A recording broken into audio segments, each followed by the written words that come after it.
Hello and welcome to Victims of the Punt, a show about New South Wales racing. Saturday's meeting at Rosehill on the lands of the Barramadigal people. We acknowledge them as the traditional owners, pay our respects to their elders, past, present and emerging.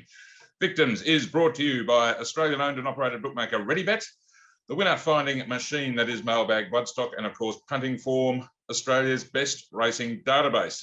Now, just before we started recording here, the boys were telling each other what geniuses they were about what a good day they had at Kensington on Wednesday, but for our purposes, it was more about Rob Scurry. What was it, plus 20 units, Rob, for the service? Yeah, not quite, but yeah, near enough.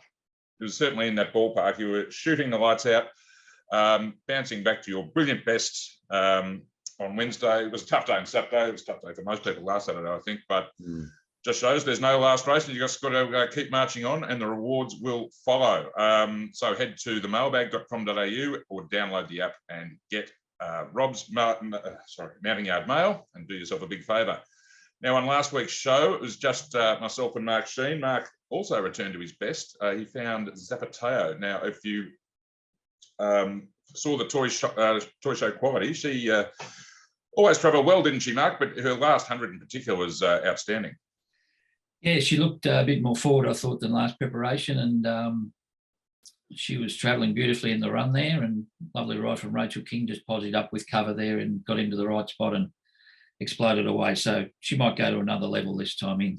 Yeah, I was thinking it myself. Just that, I think that's what you describe, Rob, as the hot fury, or your friend does. Yeah, Damo. Shout out Damo. In the last 100 like that. Yeah, well, look, that was winning a long way out, and you credit to you, Mark Rhoden, you had it mapped in the right spot. But knowing me and Rachel King, I just couldn't do it, and that was the kind of day I was having on Saturday. Even though, you know, what's Mark Shean striking at? It's been ridiculous.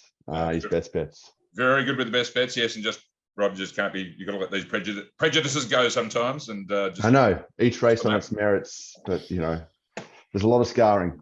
Yes, I understand that. We've all been there, and it's you can't deny it's an emotional game sometimes, and it does affect your decision making. No doubt about that. Look, Mark, I'll just quickly have a chat about what we're doing at ReadyBet this week. I was going to ask you. Mark, what are we doing at ReadyBet? Sorry, I've got a demarcation dispute here. Rob, would you like to introduce me to ReadyBet? Yeah, you get paid for this bit. Any promos or special offers this week at ReadyBet, Mark? Sorry. Thanks for asking, Rob. Yeah, we do.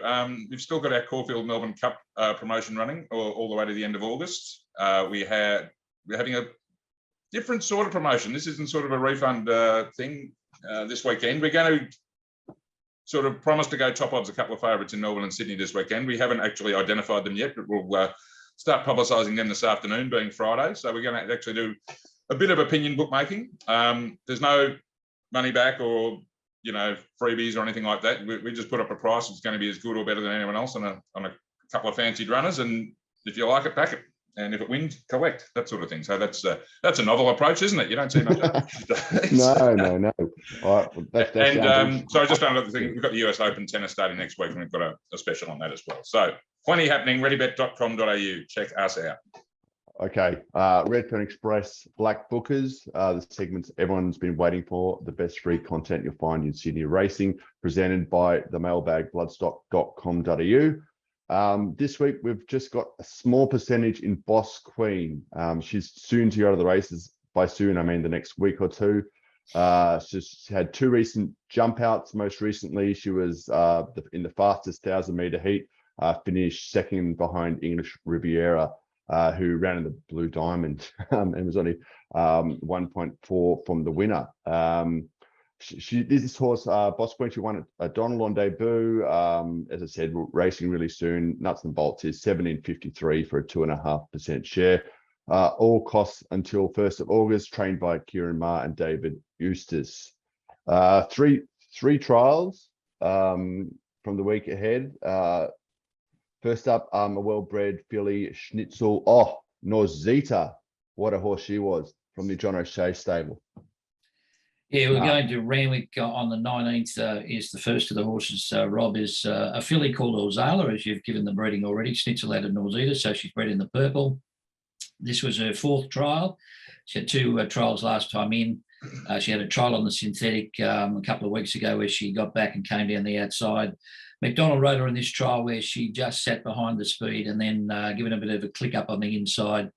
and lengthened and started to go away over the concluding stages. So I think she's ready to go to the races. It looks like they've held her back for carnival type events. So expect to be coming along in the near future. That's a 3-year-old filly who races in the Arrowfield colours of black and yellow. So she's out of heat number 8 from Randwick on the 19th. Do we know what she went for when she was sold? Or well, it's still in the Arrowfield colours, so I'm assuming that maybe they retained her or went through. I'm not sure, mate. From the same set of trials at Randwick last Friday, we're having a look at Oriental Tycoon, this time from the Snowdens. Oriental Tycoon, yeah. Well, this was his first trial back. He had one start in May. I was still having sleepless nights over this defeat when he ran second to Baroque Road on the Kensington track, but he was a certainly beat that day. Missed the start, got back, and didn't have much luck. This was a really nice trial. He got back in the field and trucked up nicely without any pressure at all. I'm sure he'll have another trial before he goes to the races, but he's a nice son of Written Tycoon, and I think he'll be winning races in the not too distant future. So that's Oriental Tycoon out of heat number 9 from the 19th. All right, and this week's free bonus Black Booker from the Hawkesbury trials on Tuesday, another unraced 3-year-old filly by John O'Shea called Outlawed. Yeah, now Outlawed won a trial back in May in a heavy track where she led all the way, but they rode her back off the speed in the second trial.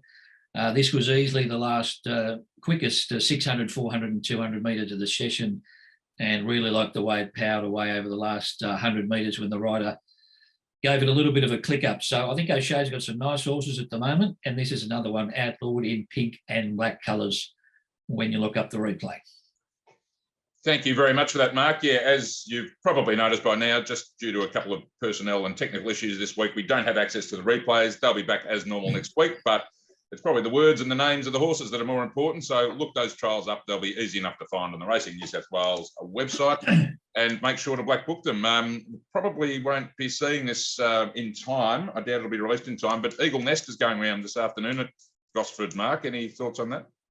Yeah, it is running there, isn't it? I saw it was in at Kembla as well. Yeah, I've only it's running today. Yep.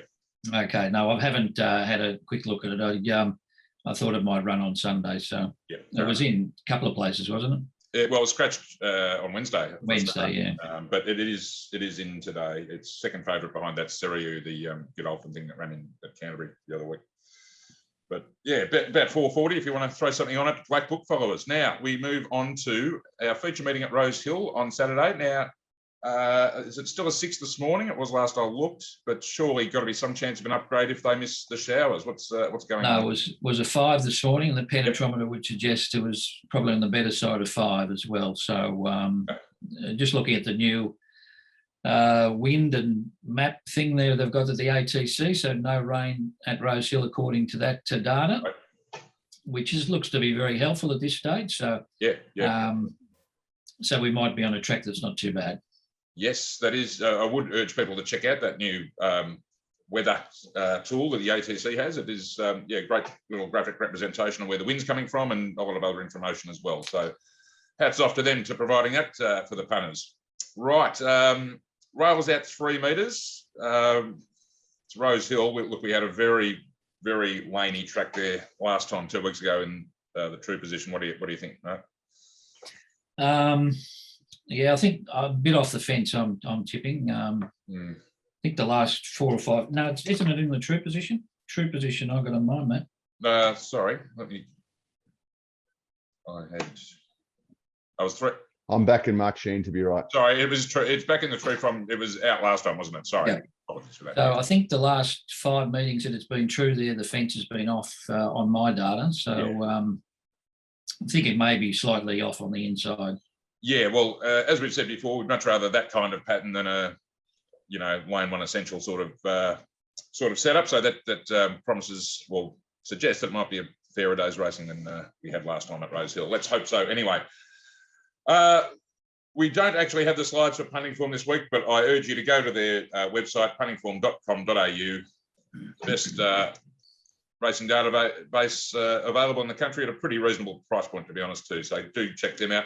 They've got all the meeting data, lanes, position and run data, jockey data that you'll need for this meeting. Having seen the meeting data myself. It pretty much backs up what Mark already said about it. And yes, you can check out the jockey data for all the jockeys riding there. The Rosehill figure that we've noted a couple of times at the last few meetings there is that McDonald and Bowman are backable, basically backable blind, and you can turn a profit doing that, which is pretty amazing for jockeys of their stature and popularity. Anyway, we're going to look, as usual, at 2 races in a bit more depth.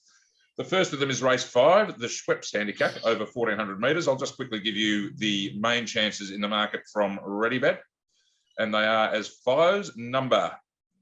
Actually, skip the first 4, actually. Start with number 5, True Detective at 850, 6 Blazer Trail 460, 7 Turn on the Charm 12, 8 Arctic Thunder 12, 9 Old Flame $4, and number 10, the favourite, Grace and Harmony at $2.80. Fortunately, we can't show a replay of Grace and Harmony here, Rob, because you wouldn't really want to watch it. No, it was a near miss for me. First up, thought it looked perfect that day. Yeah, it'd be hard to beat, I'm guessing. Yeah, I followed you in that day, and Mark, you found her tomorrow, I think. Well, I found it the other day as well, so shit, it did have a lot of weight to carry, didn't it? Yeah, we're all on it, and it was only 10 to 1 or something. So yeah, Just one more stride, wins by a head. Well, that was a joke of a race the other day. They absolutely walked in front. Yeah. Howard made ground.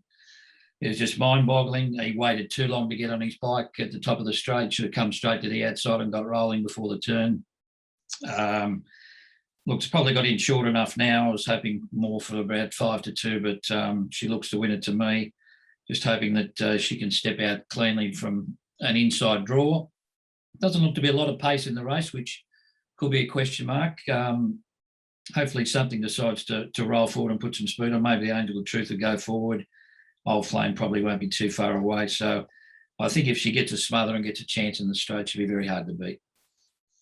Yeah, I think you're going to have to follow your money if, like us, you're on a first up. Yeah, obviously not in the same price range today, but look, there's room to move in these markets. The day before percentages are obviously a lot higher than what you'll get closer to jump time. Now, look, maybe the market comes through, but just only a couple of weeks ago, Mark found Colino, and we were talking about taking 225. You could get close to $3 on Betfair, and other places closer to the jump. So just watch this space as far as it's concerned. Now we'll move on to our second race to get the second of Mark's best bets on the program, and it's the time-honoured up-and-coming stakes. And I'll just quickly give you the rundown on our market here. Bear with me for 1 second. Number 2, Basquiat, $6. Number 3, Charlatan, $8.50. 4, Lethal Thoughts, $8.50. 6, Back Rower, also $8.50. Down to number 8, Kaboo, $4. And down to the bottom one, favourite, number 11, Conqueror, $3.40. Over to you, Mark. Yeah, well, I think a lot will depend on how the track plays here. Kaboo's probably going to roll forward and perhaps get a soft lead from the outside barrier. So if they're winning on the fence, he's probably going to be hard to beat. But I think if the fence is off and leaders are just left there a little bit exposed, I want to be on Conqueror. Probably up against it last time out when he missed the start, was giving away a lot of experience to the older horses there. And I don't think he lost any cast. He got very badly hampered there halfway up the straight, had to come right to the outside and still hit the line quite strongly. A little bit of an interesting preparation. They're going from 1,400 back to 1,300 metres. So not sure what Chris's thoughts are there, but I thought with only 53 kilos on his back from a soft draw, they've taken him back to the trials and he seemed to jump a lot better there since that last start, and very similar to where he was on the Kensington at his first start, just on the back of the speed. So hopefully he can jump cleanly and land in a spot in the first 4 or 5 and not give Kaboo too much of a start there. Kaboo will obviously be much better suited to this trip than he was at 1,100 last time out, but I personally think Conqueror's got a little bit more upside. Rob, the 3-year-olds, your wheelhouse really. We've had a few that have had a run or been racing against some first uppers here. Any thoughts on this group? Yeah, I was on Conqueror first up. Still smarting with that decision. Oh no, I'm not. I've left it behind me, but wouldn't be surprised if it won. It looked kind of a bit new in the yard, but that day when I backed it, but sharpish behaviour. So I'm just hoping he could be a little bit more professional walking around this time, but you'll have to get the MYM to find out. Charlatans was always one of the best sort of types of 2-year-old boys. And so I'm interested to have a look at him again. But yeah, I'd be saying it'd be out of those two. Kaboo looked pretty forward. I thought it was a bit disappointing the other day, so jury's out him. I've got to say, Conqueror, when he won on the Kensington track, was nice and relaxed, and he was very aggressive in the yard the other day, wasn't he, Rob? He was pulling the strap around, so he just might have been a little bit too fresh, in my opinion, because he didn't do that before his first win. So what, as you know, Mark, Waller horses don't usually do that. I wouldn't say aggressive. I'd say excited. He might have been, but it certainly was different pattern to before his first win, anyway. Yeah. All right. Thanks very much for those insights, especially those yard insights that finished there. Just before we wrap things up, I wouldn't mind a quick comment. Best of Bordeaux, yes or no, in the San Domenico at that sort of price range. Any thoughts there, Mark? Oh, I thought a trial like Farlap.